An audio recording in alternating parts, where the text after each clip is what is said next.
Hello mga marin, this is Hazelyn Binongo Mandang and welcome to my sickness journey. Now today we're going to talk about what if I feel a lump or a mass in my breast? What should I do?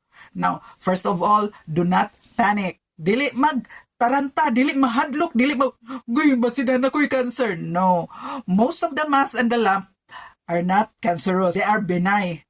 So we have benign and malignant. Ang malignant muna siyang cancerous. Kanang benign dili na siya cancerous. So most of the time daghan sa mga tao mag-overthink na din sila, mag-think na din sila nga cancer na. But kinahanglan gyud na nimo ipa-check up. Kay wala man ta kay balo kung cancerous ba na. Kung cancerous, the earlier the better.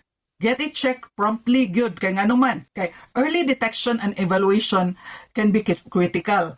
So kung ma-check up ka ang imong breast cancer kung cancer man ganing na, it can be cured completely. Pero kung dili ganing, dili diretso maagapan para sa ako from stage 2 paspas kaayo kay wala man dayon na check ang akong ERPR muna siya nga diretso na dayon ko na stage 4. So ang ako lifetime gyud ni siya nga kanang na ako'y check up pero may pagkahuman na ako sa akong targeted treatment kay naka-metastasize naman siya, nang-adto naman siya sa other parts of my body ang akong cancer. Pero at least ma-prolong ang life. So una, you have to go to the doctor for check-up.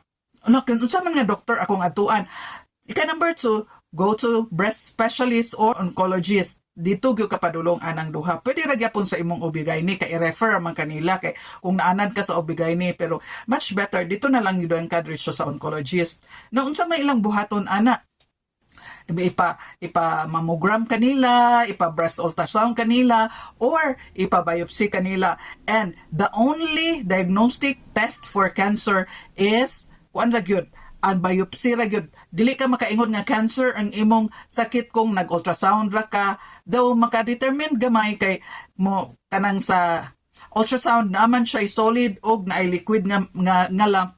Ang katong solid mo na siyang nag-characterize sa cancer, unya katong liquid kuan na siya benign tumor na. Pero ang pinaka-diagnostic test good again is biopsy. Sa ako gignan ko sa doktor, breast specialist siya, gignan ko sa doktor nga ultrasound ra ang iyang basa sa ako. Though sakto stage 2 ko pero dili gyapon kay kinahanglan gyud sa mga doktor, sa mga oncologist ang biopsy aron mahibalan gyud nga stage 2 ko.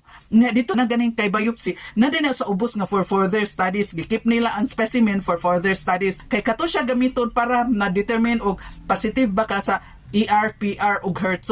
So ERPR ug HER2 unsa man siya, estrogen, progesterone ug HER2 new.